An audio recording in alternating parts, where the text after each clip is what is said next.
That was not very long ago, but we didn't really get to like hang out a lot. No, but I hung out with Kristen. And that's rarer than us hanging out, so Yeah, she was crushing it at the rings and things game. I think it's yeah, called. that game looked fun. It, the arguing was the funnest part, I think. Yeah, I mean it's a it's a it seems like a well-designed party game that like encourages, the best party games just encourage social interaction and like getting to like giving you the vibes of the people you're hanging out with. So, We had infinite time to play it at the RCQ because let me tell you, a lot of my friends were just drawing into the top eight. We were mm, just sitting around for rounds. funny how that happens. I literally asked it, Wit, did you ring the game, the circle game? Like, oh no. Yeah. It reminds me of that time we played Wavelength at the Of Roanoke course. Convention Center while we were snowed in during the Cube finals. Oh, I didn't get to do it there. I definitely have played Wavelength at, I think, Richmond. Like, while we were having friends in top eight playing, and we were Mm-mm. just like yelling furiously. Yeah. That's happened a couple of times. I have some stuff to talk about. I've been sitting on things for weeks. Yeah. Well, why don't we get started?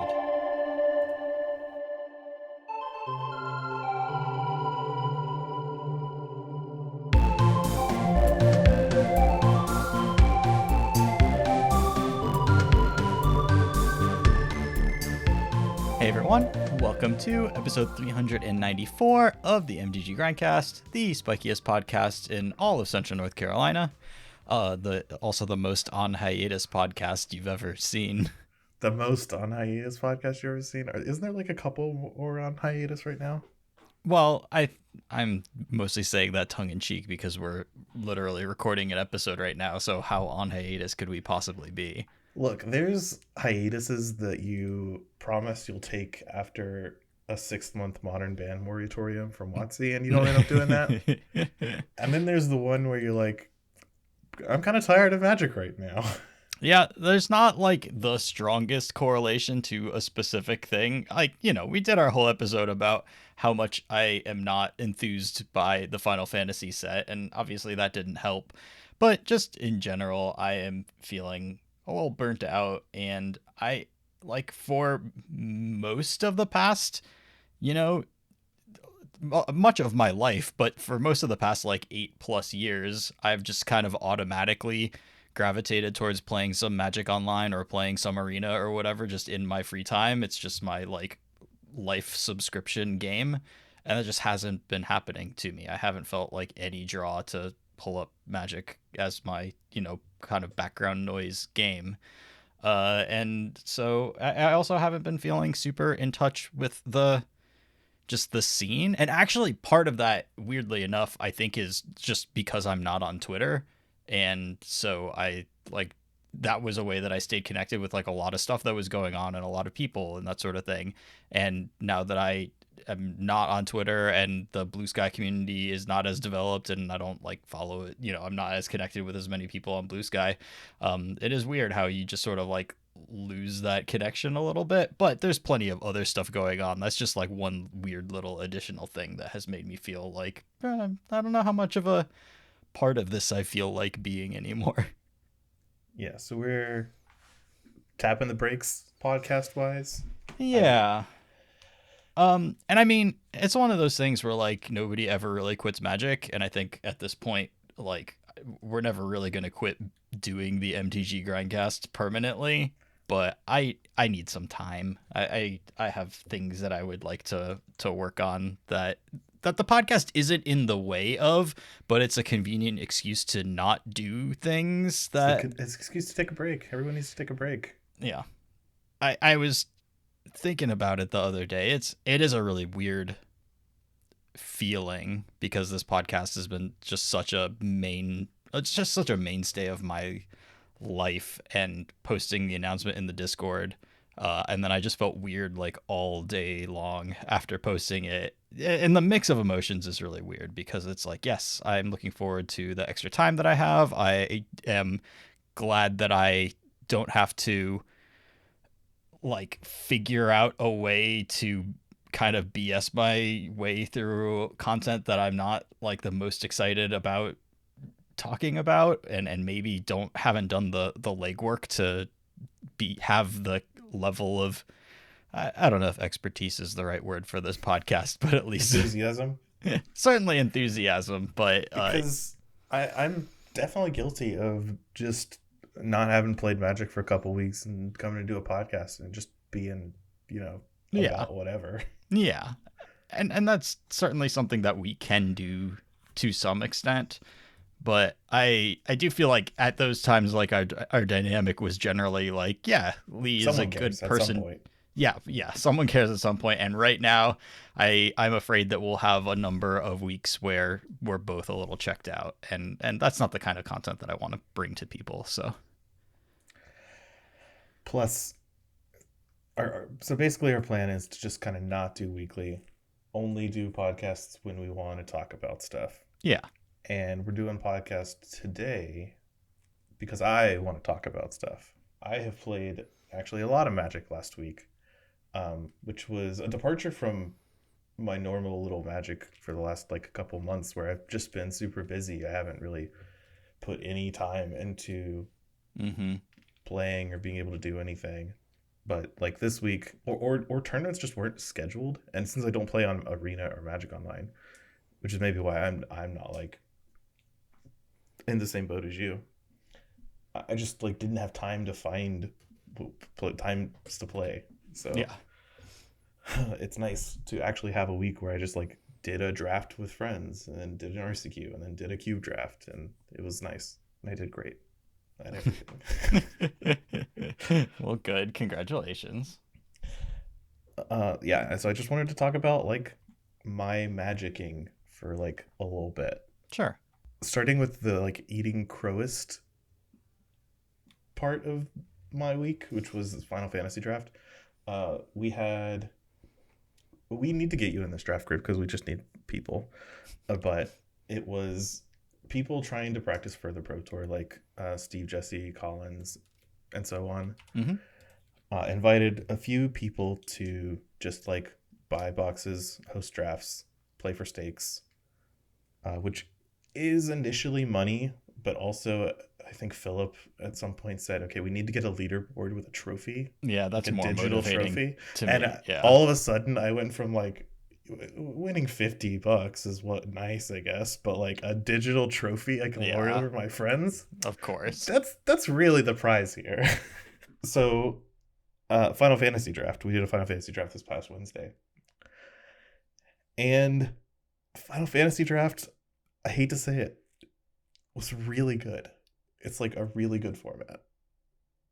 I was not expecting that. Yeah, I've heard the same thing. I've heard a couple of people say they really like it. Ari mentioned in our chat once that like the experience of Final Fantasy while playing limited it's actually like a lot better because it's kind of like the core, like, stuff that is more recognizable to everyone and not the like weird little in jokes that appear highly at the common slots. So I will say that wasn't my experience. Okay. Like, so because I approached it more from a mechanical standpoint, I was trying to win the draft, trying to get good practice for everyone. Even though Final Fantasy is not like a draft format, the Pro Tour, it's Edge of Eternities.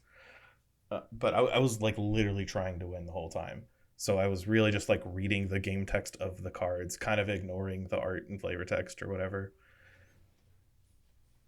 My experience playing Final Fantasy Limited from that standpoint is that I still have no idea what anything is called. I don't know, like some stuff is fish, some stuff is birds.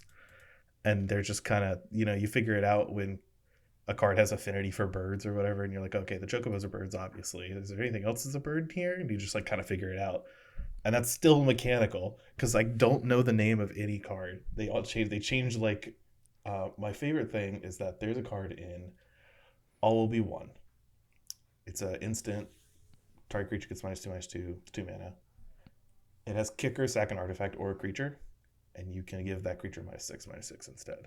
Right? It's called Final Flourish. Easy reprint for Final Fantasy. It's got final in the name. So obviously they reprinted this card, but gave it a really completely different name with some legendary creature I'd never heard of in the title. Great. And it's just like, there's this a Ransack the Lab, Yeah. which is black strategic planning. Yeah, but they gave it a different name. It has a different name and it has flashback, so it's a lot better. Mm-hmm. So now I have to like get that card and put it in my queue instead of Ransack the Lab because it's just strictly better. And it's going to be in that ugly Warhammer frame. But like my like flavor perspective from drafting Final Fantasy is that it's really hard for me to tell what the cards are named. Like it's really hard. Okay, that's fair. If someone says Chocobo, I can shortcut that to, all right, it's got a landfall ability of +1/+0. And some of them give a bunch more, like +1/+0 to the whole team. Mm-hmm. So you like have to read them to double check. But all the tokens, all the Chocobos are like a landfall ability. That makes sense. The equipments all have job selects that make heroes. So that's fine. And then the legendary creatures are all random. You just have to read those. And some of them have backsides with their sagas. I did a lot of reading. It was like kind of overwhelming drafting it because I've read the whole spoiler, right? But I didn't pay special attention to the commons and uncommons that you see all the time while you're drafting. And it was like overwhelming to digest all the different kinds of mechanics that Final Fantasy kind of throws at you, where there is a very clear theme for equipment among red and white, but also black has a bunch of sacrifice creatures or artifacts, which kind of ties in. It also has self-mill with blue, and flashback is in blue and black. Flashback's actually in all the colors, but it's a lot of commons are blue and black. And green and red have the land stuff with the chocobos, and white gets to dip into that too. It's just like there's a lot of stuff all just kind of dense, and none of it's named, so you can't shortcut into, all right, blue and black is going to be my mechanic keyword deck. It's just like doesn't do play like that. Sure. But the format is really neat because a lot of the stuff just overlaps. Like the equipment is good and you can sacrifice it to the artifact stuff, or you can use the token stuff to buff them and so on and so forth. Like the mechanics actually tie together well, especially Call of the Mountain Chocobo is one of my favorite. I think it's a common, it might be an uncommon. But it's like make a chocobo tutor for a mountain, put it in your hand. Yeah. And it's got flashback. And that card's just great because it gets the mountain for you and it gets closer to your flashback stuff, but also you want to be having excess lands in your deck to do the chocobo stuff and also the flashback stuff. So like the more lands you're playing, you get to pop your creatures up and get closer to your flashback stuff. And the presence of flashback in this format actually, I think, just makes pretty much every format better, to be honest, because it's more about I'm not flooding out. I can actually use my resources appropriately. Yeah. And that does a lot to make this format good. It really felt like I was playing a format where I needed to eke every single little thing out of all of my cards.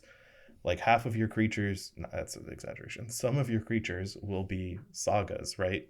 So you have to make sure you are using those before they go away and you make your value out of them. Sure. One of the cool things that came up in my game against Collins was that his Saga Chocobo was going away on his next main phase, right? But he's attacking me for a lot of damage with a vehicle and the Chocobo and something else. And his Saga. And I'm like, okay, I can block the something else, get rid of that. The Saga kills itself on the following turn, so that deals with itself. But then I realized that if I allow his Chocobo to go to the following turn, he can crew his vehicle with it before it dies, then attack me with the vehicle, which is a 4/4. So I'm like, well, if I block the Chocobo now, I'm actually saving way more life because I was on the back foot than if I had just blocked a random other creature and got rid of it from the board. So I blocked the creature that gets rid of itself because he can use it to like turn on his other cards. And it's just like a neat little format where you're just like nickel and diming constantly. Yeah. Yeah, that sounds fun. That's the kind of format that I tend to enjoy a lot. And then there's a ton of bomb rares. Oh no. I actually like bomb rares in a format. Mm-hmm. I think as long as there's not just one Glorybringer in a format that just completely is head and shoulders above everything else. It's the best card you can open and no one can defeat it. I think that's a bad format. Yeah. But if you're playing like this set, or I always go to Scars of Mirrodin because there's just a billion bombs in that set too, and they're all plague wins. Like if you're guaranteed to see like some sort of nonsense bomb rare, and it really felt like I saw multiple bomb rares in the draft, and I ended up with one because I needed to make my deck actually work. So like it felt really nice that there are a lot of bomb rares in the set, so that your opponent is like almost guaranteed to have one. You know it's going to be part of the game at some point. You just kind of plan around it while you're doing all your resource stuff. Because having the game only be about the small stuff can get pretty samey. Yeah, I mean, that's why Pauper is not a great format, generally. Yeah. But then, like, doing all that stuff plus playing around your opponent's, like, ridiculous rare is really nice. Like, for instance, in the finals game that I played against Sawyer, like, it's, like, 10 years ago or something, I have this, again, I don't know the name of cards, so forgive me, but there's an 8-mana black human that makes demons. You exile a creature from a graveyard and it becomes a 5/5 demon with lifelink, haste, and menace, but not flying. So like you play this card, immediately resurrect something, get its effect, and then attack it, and you have a 10-point life swing. It's very, very strong. It does that every turn. So the second turn it's in play, you should have 2 5/5s and you have all your mana untapped. It's ridiculous. You just always win from there. So we played the grindy, what I've come to realize is normal grindy Final Fantasy game where we're trading resources back and forth and using our stuff. And I get him to use his Plague Wind, basically. It's a red card that costs, I think, 4, maybe 5. But you pick a creature, and that creature deals its power to every other creature. So it wipes my board. I'm like, okay, finally. Now I'm going to play my bomb and assert the board. Because this is the time to do it. Like, he has 0 cards in hand, is top decking. I only have 2 cards left. And I've got to get something on the board before I die to this, like, lizard. So then he top decks an untapped land, plays it, and then flashes back his Plague Wind because it does that mode. And the flashback of that spell also draws you 4 cards. Right. So it's like, well, yeah, pretty strong. That's ridiculous, but like, okay, like I knew it was a possibility. It's not like I. Yes, it was on board. Just kind of had to hope it didn't happen. Yeah. So it's not a format that is without its bombs. But I look forward to drafting it again. It's really, really fun. Yeah. I've watched a few people play it on stream, which I've almost never do. Mostly because it feels like I should be playing it instead. Yeah, I would be down to draft with y'all. That sounds fun. Yeah, it was really good. I didn't win the trophy, unfortunately. I lost in the finals. Well, hopefully there will be more chances. I was also asked by someone who plays Final Fantasy. Wit was asking how big a Namazu is, which is like the fish thing. It's just like a fish guy. It's like, I'm a citizen of this town and also I'm a fish. Yeah, that's like the Final Fantasy way. So the one in the set is a 3/4 for 4 that makes a treasure. Very cool card. I like it a lot. But by that sizing, I determined that it was larger than an elephant. Well, but smaller than a rhino. The elephant scale has really not been a thing, even since the beginning. Yeah. Elephants being 3/3s is a little too much. Yeah. Like, I remember, like, it was, Apocalypse that Gerard Capuchin is in, and he's just a guy with a sword, but he's a 3/4, and it's like, that guy can't kill an elephant. Like, he's good at swords, but you can be the best at swords and you're not going to kill an elephant with one. Elephants are like clearly 5/5s or more. Yeah. They're definitely bigger than rhinos. Like, come on. The scale also like gets exponential as you go up, because like a 10/10 is only the most gigantic of creatures, and like Emrakul is the biggest one and it's a 15/15. But like five elephants are equivalent to an Emrakul. It doesn't scale linearly in what it's representing. Yeah, there's a 10/10 Eldrazi token. That thing is huge. Mm-hmm. but I've come back from that. it's like 5 dudes worth of stats if you just start fighting against like soldier random glory seekers. Yeah, it's about 3 chocobos in a land. Right. God forbid one gets very, very angry and just gets, +3/+1. My favorite lore I've learned about Final Fantasy so far, and I use lore in quotes here, is that there's different colors of chocobo, apparently, Mm-hmm. which seems obvious looking at cards, but they do different things in the game. And the red ones have memes about them because they, in 14, I think, one of the MMOs, they just cast extremely high level fire magic in the wild. So you like run up on a red chocobo and they just meteor you. So there's a bunch of memes around like, I fear nothing except that red chocobo. Like, so there's like a red chocobo call out card that you can see it, one of them casting like some fire magic. Is that Choco Comet? I think so, yeah. I, again, do not know the name of any card. Well, this card is named Choco Comet. Okay, now I know the name of that one. Yeah, so I'm still not enthused about Final Fantasy as a set generally, but the draft format is actually really good, and for that, I'm at least happy been able to play it a little bit. Yeah, I mean that's certainly, like, sets can be successes and failures at different things, and kind of as long as they succeed at one of the things, at least they're providing something to someone. So I'm glad the limited format is good. So I'm gonna jump cut straight into modern because that is what I played next. There's an RCQ on Saturday, so I tried to talk Kenny into going. He didn't end up going, but I went with Wit and Josh and myself, and we were just. I really wanted to play Brood-Scale because I really like that deck. It's gone through a bunch of evolutions more recently, especially since it just won the spotlight a few months ago. Actually, it wasn't even that a month's plural ago. It was like a month ago. Because people have started playing Gruul now with Writhing Chrysalis as one of the draws. So like they're cutting halflings and some of the artifact stuff and just like playing more Writhing Chrysalises as like more of a mid-range. This is my game plan, and I'm gonna ramp into Emrakul if you deal with my combo stuff a lot more reliably. Sure. And I hadn't tried it yet, so I wanted to try it. So I built myself a little Gruul Brood-Scale deck and was ready to battle.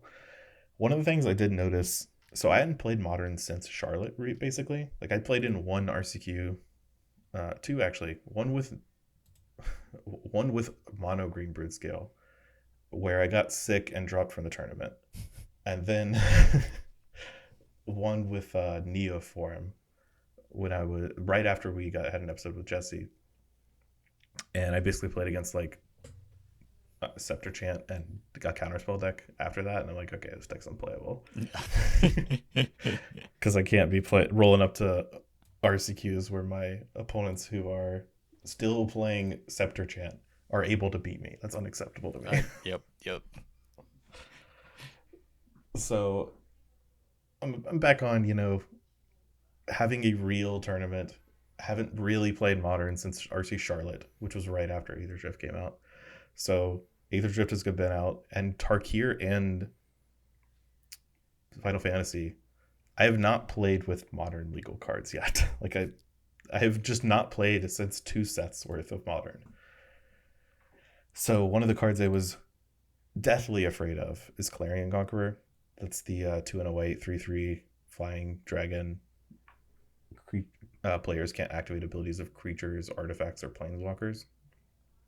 That's seeing way more play since people just decided to, people as Boros specifically, just put them in their sideboard so they don't lose to stuff they would otherwise need to play Stony Silence for. Like, sure, you lose a Johnny backside, but you get so much against all of the Belcher, the Brood-Scale, and all these random decks. Affinity too, since Affinity players will not stop putting unplayable bridges in their deck.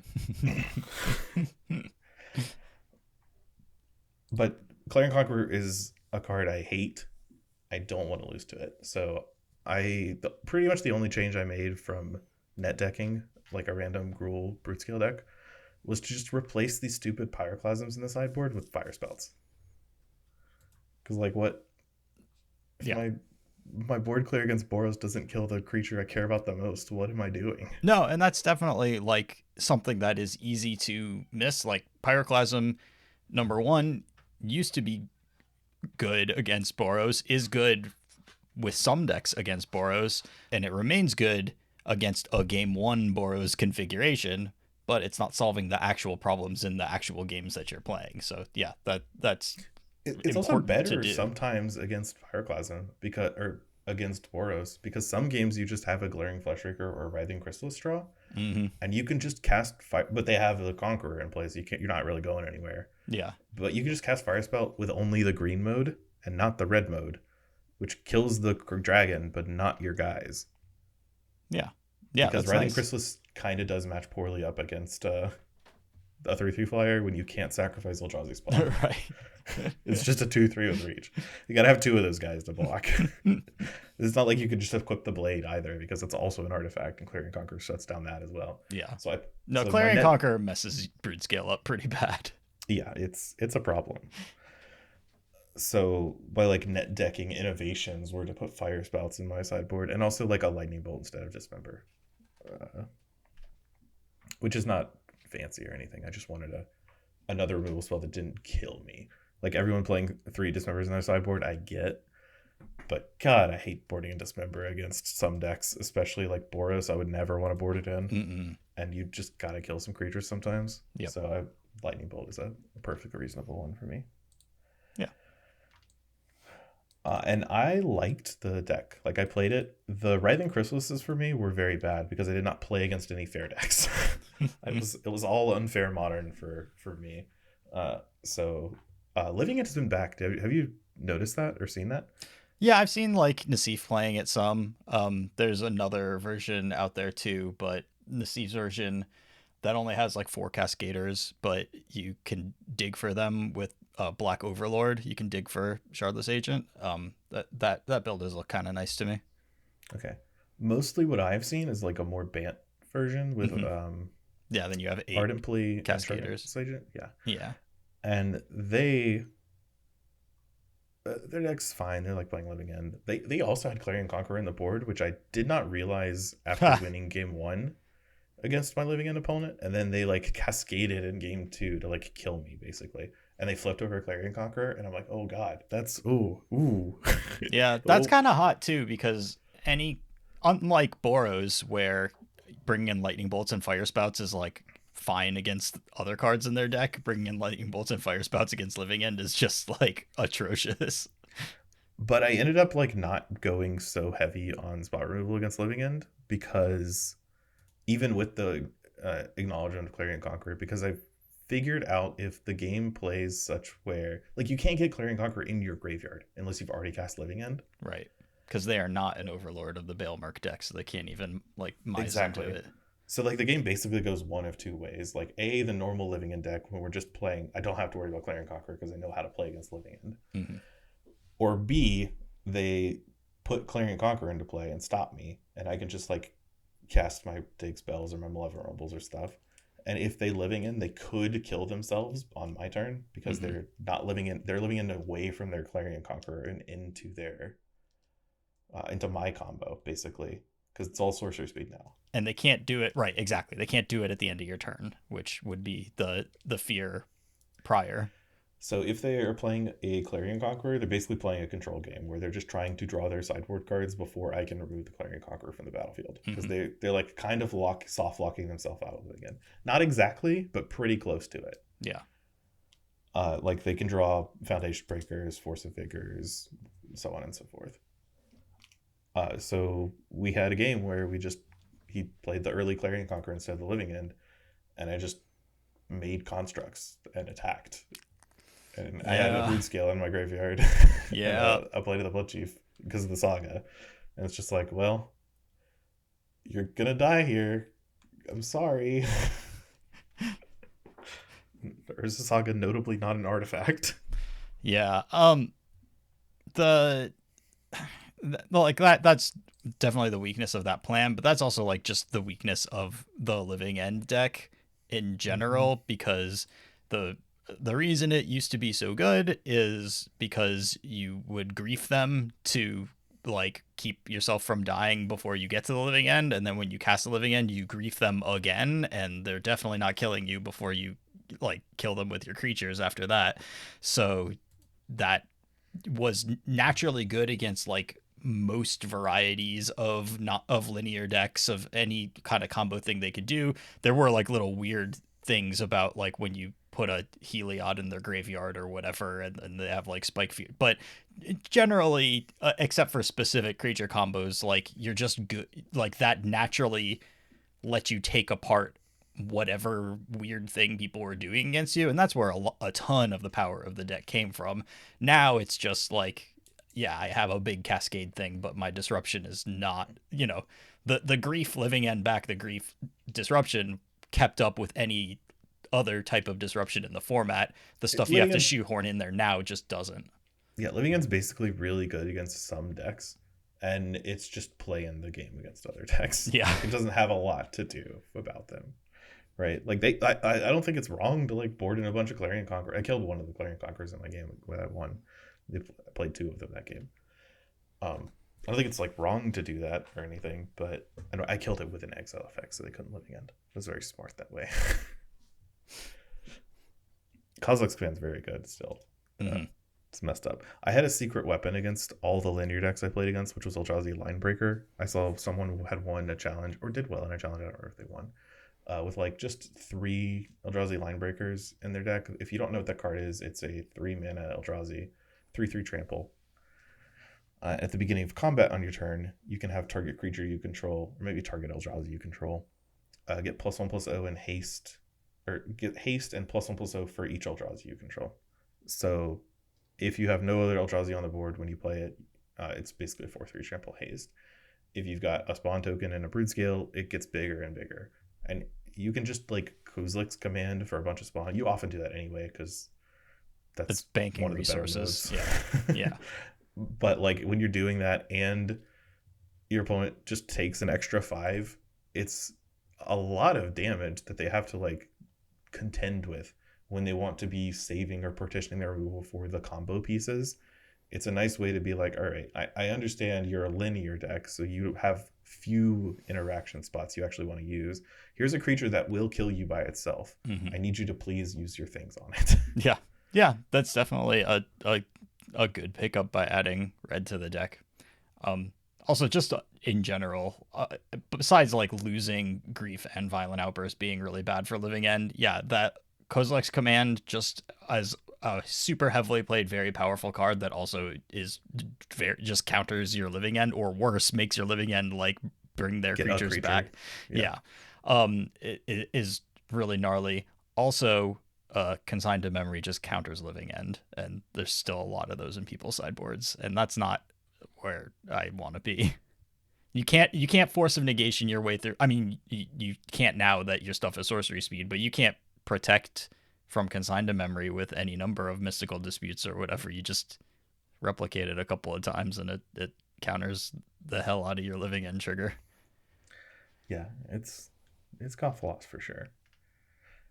I actually like modern right now. I think it's pretty reasonably power leveled. Mm-hmm. Like there's Boros is still around. People are still thinking it's like kind of the best deck. And I don't want to disagree with that or anything. Like it's really strong. But it doesn't feel like anything is that stronger than everything else all the time, constantly.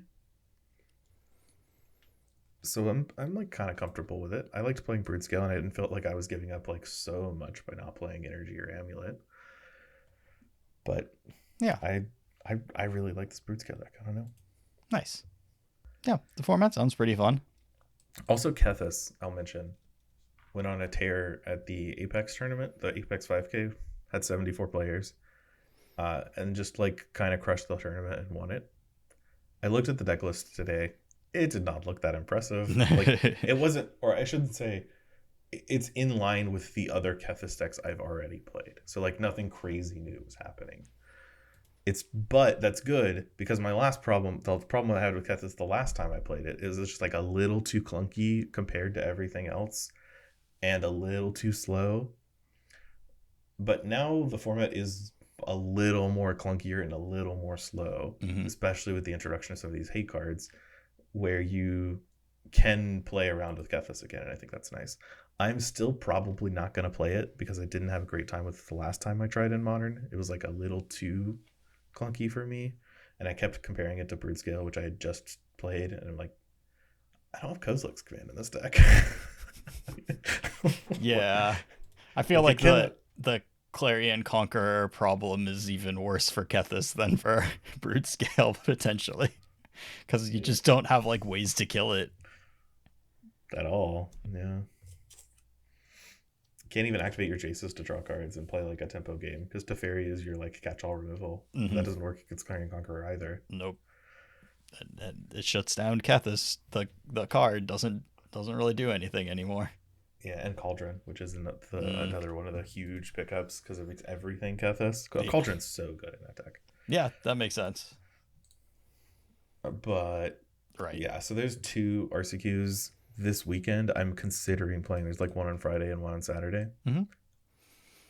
If I'm feeling spicy, I might play like a core tapper deck on one of the days.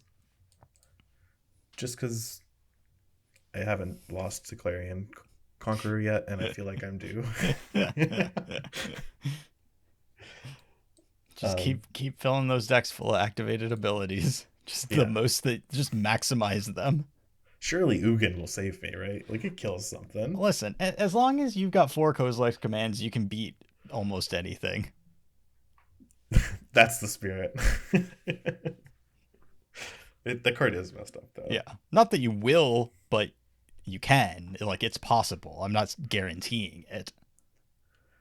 It feels the height of hubris to play a complicated bad deck like the core tapper nonsense on a Friday afternoon after I've worked for like 8 or 9 hours. Like maybe that's a little too much, but I still want to do it. Yeah. I mean, have fun. That's the whole point. Oh, because I will say, like in the RCQ, I went undefeated in the Swiss and drew in to the top 8, and then we just didn't play the top 8 out because the top 8 was all my friends and 2 people who wanted invites. So we just like kind of prize split the invites getting no money and everyone else divvying up. Yeah. So we all went home at a crisp like 4 o'clock.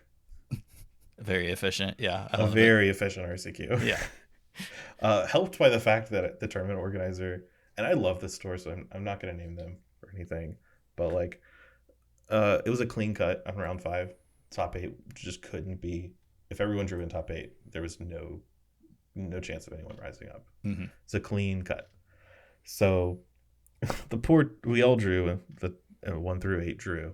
So the poor tournament organizer like announced, hey, top 8 has been decided. Like no one can get into the top 8. So if y'all want to like play out your round, that's fine, or just drop. It's all done. And I'm like, I mean, he's not wrong, but yeah, they paid money to play this tournament, and their round isn't meaningless. Like theoretically, it could matter for seeding in the top 8. But everyone just dropped after that. That's really funny. So you just played the top 8, or then just drew out the top 8 after that. Yeah. So that was funny, but local tournaments are funny sometimes. Okay, I have one last topic I'm gonna yap about. Let's do it. Which might be a longer one because I kept going on this one. And I just want to talk about tournaments, like these RCQ promos, standard in general. There's a Bananist announcement coming up on the 30th of June, which after that I might, depending on what happens, that might be another time we do the podcast because I love talking about Bananist. Yeah, we'll probably have to, sure. There's like very few things that excite me more about Magic than the possibility of just throwing out the card sets and just deciding what we do with the format by ourselves. It's so empowering. But they've previewed some RCQ promos for the next series of RCQs, and they've done this like a couple weeks ago, but I haven't had a chance to talk about it with you yet. The promos they came out with were Shoot the Sheriff for their participation promo, and these are all like Secret Lair style, so they're fancier versions, right? So Shoot the Sheriff, and the top 8 promo is Laughing Jasper Flint, a card which text I had to reread to make sure I remembered what it did. Awesome. Yeah, a 3-mana black red legendary creature that sees no play. It saw a small amount of play in the Lizards deck that existed for a split second until it got displaced by better aggressive decks in the mono red decks based on mice and obviously like prowess. Like there's no room for Lizards at this point. So here's the thing about Laughing Jasper Flint. It's obviously a ridiculously bad promo. Yes. I've seen people halfway defend it. There's like 2 defenses that I see. The first of which is that this is a fine card in Commander, and some people actively want it. I get that. But then my point a standard RCQ is not the place to hand it out. This is a standard RCQ. It should not be you should not be prizing out your Commander players in a standard competitive event. Like that's not. You should give out standard cards at the standard event, and the Commander cards at the Commander stuff. Like that's what you do, because that's where your audience is. Yep. So that argument I'm just throwing out. Like, sure, Commander may make the card a little more expensive than it normally would be, but it's not going to make it that expensive to be worth it. B, people have said that they probably planned this a long time in advance, like lining up the rares for the standard promos. These are standard legal cards, which I think is fine for standard rescue season. And they just thought Laughing Jasper Flint would be good. To which I would say, sure. I think that's a reasonable like take on how they could decide a promo. But a really bad choice for promo because it's way too specific of a card. Right. It has way too many things going against it. How many people are going to be playing? Even if Laughing Jasper Flint is good, how many people are playing that card? Be in it. Yeah. There's going to be ever one deck that plays it. And that's just, and it's only going to be good in standard, and then it'll rotate and it will be forgotten. Right? Yep. Because it's clearly not powerful enough for any other format. Yeah, it's just not the type of card that has like significant broad implications. So out of curiosity, I went through only Outlaws of Thunder Junction because both of these promos are from Outlaws. So I'm like, maybe they just only picked Outlaws cards when they're doing these promos. Who knows? Which I doubt, but whatever. I just went with it for a fun little restriction. So I'm not pulling from the vast array of all of standard, right? There are several rares or mythics you could have picked in Outlaws of Thunder Junction that have broad appeal and would be good for a promo without being Laughing Jasper Flint. Like you can just bank on this card being popular. Slickshot Show Off, a really easy one. Yep. Because it's, even though it only goes in like prowessy decks, that's an extremely popular and viable deck in multiple formats. Like at the time they were doing these promos, Phoenix was a good choice to play in Pioneer. And it is, again, to no one's surprise, but like Slickshot Show also sees standard play and modern play. Like it's one of the easiest promos. It has the set mechanic on it. If you care about that.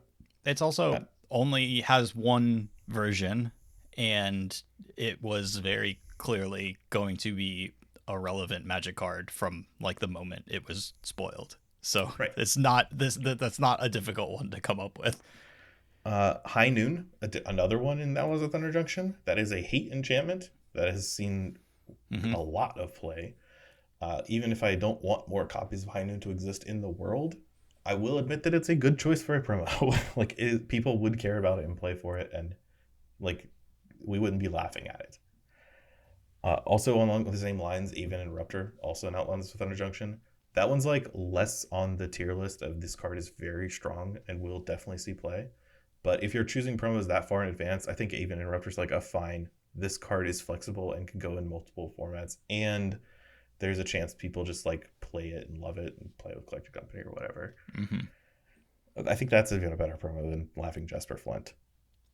Like, there's lots of stuff you can do, and that's just Outlaws of Thunder Junction. I didn't go over all of Standard or anything.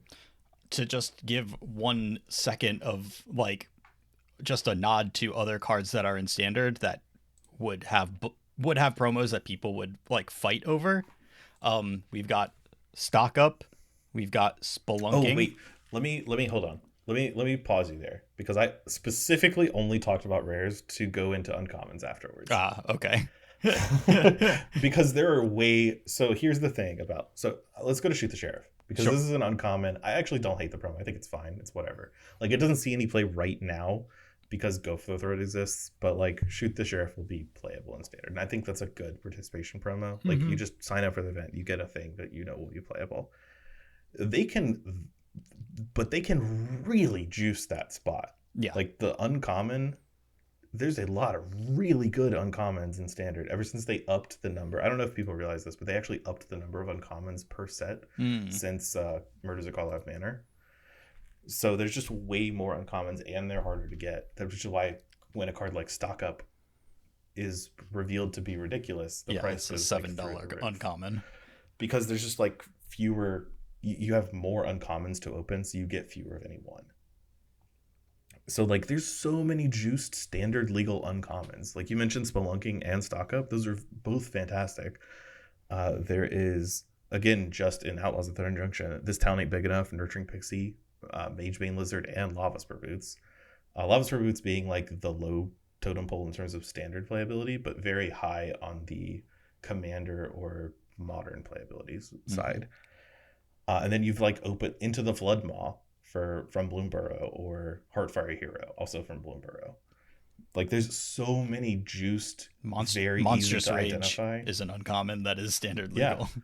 There's like so many easy to identify Standard uncommons that are really, really strong that we can get for participation promos. And I don't really hate Shoot the Sheriff. Like, it's a Standard legal card that I will probably play, and I'll probably try to play this version if I have them. But the current RCQ that I've just played in, the participation promo was Prosperous Innkeeper, which would have been a fine participation promo a few years ago, but is not in 2025. That's crazy. And it's also not a Modern legal card. Like, I'm not playing that card in Modern. People loved that card in Standard on Arena. That was like its main thing, is that like Arena players love to play Prosperous Innkeeper, and then it had like Amalia implications later on. You give me like an Into the Floodmaw in that slot, and I'm like, okay, this is a Standard card, but I'm playing a Modern RSQ, and it's so good in this format. Mm-hmm. It's so good. You give me any number of those Standard uncommons I just listed, like a Stock Up or whatever, I'd be so happy. I'd be jamming. There's no reason to give me a Prosperous Innkeeper. Yeah. The top 8 promo for this RCQ one is a Fauna Shaman. What? A card not playable in any format. Pour one out for Fauna Shaman enjoyers, but I know people have tried to play it in Standard and Pioneer. It is Standard legal, and it is nowhere close to playable. It is unfortunately very bad. It has not aged well since the last time it was legal, where it only saw play because it discarded Vengevine. And was still like kind of questionable at doing that. Yeah, well, honestly. So what are we doing with these promos? They're so bad. It's so crazy. And you know, it was such a good instinct. It's such a good thing to do, is, hey, at these competitive tournaments, we have exclusive promos that only get distributed at these tournaments. For winning it, you get a foil version of the top 8 promo, and like there's not really that many of those, so that's a cool thing. But like you have to pick good cards. You can't be doing these. I know that you're like kind of fine with Shoot the Sheriff, but I do think like that's just a big miss too. It's like never going to be the best of these types of removal spells in the format. It's just very specific, and like it's usually going to be a one of like it's your 5th removal spell in a deck. Like that's not exciting to get. That's not like getting a cool Preordain or getting a cool Stock Up or something that you're going to play for a long time. Sleight of hand was a banger great. one. I'm Yeah. totally into that sleight of hand. So there have been hits like not that long ago, but these are just like egregious. It's also impossible to find the promo gallery. Like there's a promo gallery on magic.gg, the place where you find out where the RCQ stuff is. Mm-hmm. They haven't updated it in a year and a half, and it's bizarre. Like why is this page there and no one's updating it? Weird. Just get rid of the page or link me to relevant articles so I don't have to dig through your entire news section. We're talking about such irrelevant stuff just to find the like our promos I can get for our podcast notes. This is a very first world problem, but I'm annoyed about it. So you get to hear about you're allowed. Okay, so that's promo nonsense. Standard. Let's talk about standard. Mm-hmm. I have played 0 standard. When people were testing for Minneapolis and Hartford, I was in the room. That is basically all I could say about it. Like I didn't really play or help test or anything. It's not great right now. It is currently dual decks, monks versus mice, or wizards versus lizards, if you prefer. You basically have on one side Corey Steel Cutter, and on the other Mage Bane Lizard and his mice friends. Yep. It's not And great. this is really punched in or by Fire Shoes tweets, where if you follow Fire Shoes on the social medias, he posts results of all the challenges and the showcase challenges and whatnot all on Magic Online, and he'll usually call out like interesting or fun decks, Turtle Control got 7th at this modern thing or whatever. He'll just like link it, and it's nice. He's an excellent follow. He does it for every single format, but for standard you can tell he's losing it. Because we went from like last week posting looks like Prowess got first, and also 3rd and 5th and 8th, and Mice was in 2nd and 4th, and it's just like those 2 decks were the whole topic. Yep. Like that was his tweet. And now we're at those decks got those places, and also I have a screenshot in our little notes where he goes through 9th through 32nd, which is the entirety of the tournament that we're allowed to see in all of Wizards' wisdom, where he just posts an emoji next to each placing, where you either have a karate gi if you're playing Prowess, a mouse if you're playing mono red, or the other 3 decks have a different emoji. And I say the other 3 because 9th through 32nd, 29 of those decks are all either mice or Prowess. That's rough. That's not great. After the top 8 is 6 of those decks. There are 5 non-Prowess, non-mice decks in an entirety of a standard top 32. That's really bad. And in the past, I've said, like, we can't just take one tournament out of context and be like, maybe this is a fluke. No, this is like every tournament for the past week.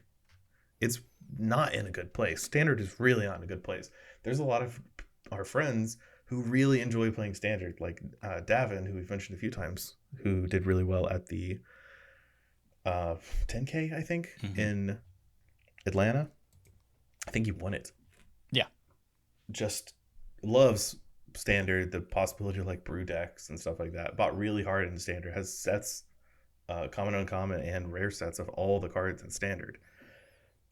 And just doesn't want to play it right now at all. Like he has been trying, and he's just like, I can't. The format really needs to change. It was really fun for a long time, and now it's just so the same all the time. And you can't build new stuff because you just get run over by all these powerful red decks. Yeah, Corey Steelcutter is obviously mono red is a problem too, but Corey Steelcutter is a pretty wild card to have in Standard. Yeah, it's like a Modern Horizons card almost. It feels like it.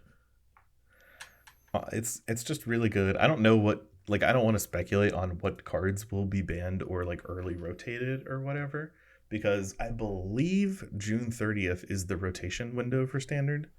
Whereas, this is like the Reckoner, Bankbuster, Fable the Mirror Breaker ban window, where these cards are going to be legal next year because we've changed the rotation schedule to allow 3-year standard. But these specific cards we're pulling aside that will not be legal next year because no one wants to play with them anymore. Like, I don't know if we're going to be in that territory with this, but it feels like we should be based on these results. It's not great. Like, am I going to go into RCQ season next season and play any standard at all? Because right now I don't want to play any standard at all. Yeah, I mean, neither do I. This wasn't the specific reason that I'm like pulling away, but if there had been a deck that I'm just like, yeah, I love playing this deck, then that would pull me into playing more, and that didn't exist. So I feel I'm just not that pumped about it right now. Yeah, so I'm really, really, really interested to see what they do, the June 30th ban list. I don't know if they've announced like the one after that, because rotation is on September 1st, I want to say, which is when Edge of Eternities comes out. Like, Edge of Eternities starts the rotation for Dominaria United, Brothers War, All Will Be One, March of the Machine, and the Aftermath. So all of those sets will be gone. So I assume June 30th is like their shot to do stuff to the standard rotation. Yeah. Well, we'll see. But clearly it needs something. It needs something. Final Fantasy ain't doing it, because this is post-Final Fantasy. Well, and what did we even think was coming out in Final Fantasy that would compete? Like, the only cards that are like, oh, that's neat, they're all 3-mana cards, which you can't cast in this standard. Speaking of not being able to cast cards in standard, Sephiroth, people started playing it in Energy. This looks pretty good. Oh, yeah? Yeah. It's like pretty neat to have the ETB sack a thing, flip a Johnny, and also just go so ham with Goblin Bombardment. Yeah, that's hot. It also triggers your Ocelot Pride. Yeah. It's also like, this is like one of the only decks ever in Magic that it's actually possible to flip your Sephiroth with. Kind of. Like, theoretically it can happen, but in practice that means you have Goblin Bombardment in play and they've taken 8 damage. Yeah, you're already killing them, yeah. like you can flip Sephiroth on your like way to victory, I guess. Yeah, it is a win more thing, but taking it out of the sleeve just seems like so much work. You might as well just kill them.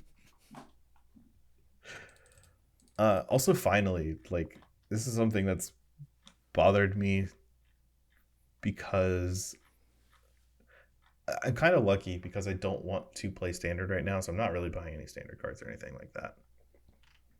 But these Universes Beyond sets being priced at $7 a pack instead of $5.25, which is what a normal Magic set is ridiculous. And if we're doing every other set is a Universes Beyond set, I cannot. It's so hard to try to give up with that. Yeah. Like, luckily, Final Fantasy is largely unplayable. Right, but they won't all be like this. Yeah. And also, even if Final Fantasy had good cards in it, I'm thankful it doesn't. But if it had a lot of very good cards in it, I can't find product anywhere. People are just buying it because it's Final Fantasy on it. And there's no sustainable version of this from a standard player's perspective, because if you can't have every other set be pretty bad for standard. Like, that's no good. That's horrible. You also can't have the Spider-Man set be really good for standard, because that's already going to disappear because it's the Spider-Man set. It's going to be selling for above MSRP, and it's going to be impossible to find.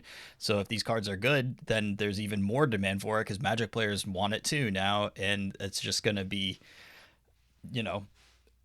it's just going to be disastrous. And that's even putting aside the, like, playing games of Magic is now that moment in Fortnite where, like, Hank Hill and Peter Griffin and Homer Simpson are all doing the same dance in Fortnite. Like, put the aesthetics of it aside, it's also just, like, impossible to buy these cards for any reasonable, like, the economics aren't going to make any sense for Magic players trying to play standard. Here's a fun little anecdote. Atomic, our local store in Durham, had their pre-release, right? They had 138 players. Jeez. Yeah. That I didn't attend this pre-release because I was not attending any pre-release that would approach this size, and other reasons. But I heard from the ground floor. So the way Atomic did their distribution for pre-releases is they didn't overcharge people. Like for Final Fantasy especially, it was extremely common to be like MSRP. That's more of a suggestion because that's what the S is. We can just dial that up like crazy so we can actually have product for some people and then they'll buy it anyway, right? Atomic tries not to do this. What they would rather do is limit how much product you're able to buy so that you just don't get like people trying to buy stuff and scalp it and sell it off elsewhere. Yeah. But sell it for like close to MSRP as much as you can. So that's what Atomic was doing. So their pre-releases were $10 more expensive than a normal pre-release, which is reasonable for a set that's more expensive than a normal set.